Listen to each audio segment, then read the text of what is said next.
waiting for the passenger to go in to the car.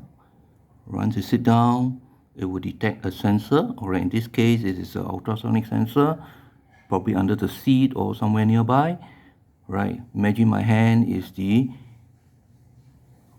part of the driver, so I detect.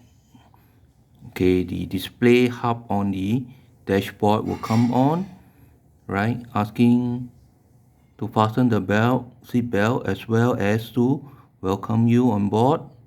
After that, the instruction is to press the button on top here, the top up button, right, for the ignition.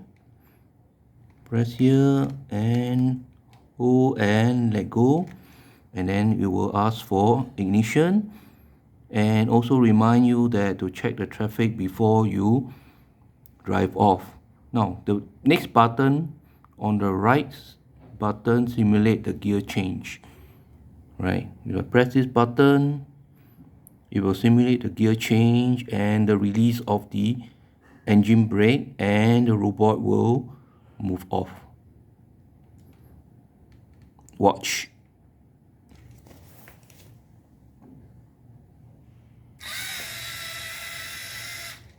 Alright, okay, that is the execution of this exercise. Watch out for my next tutorial video.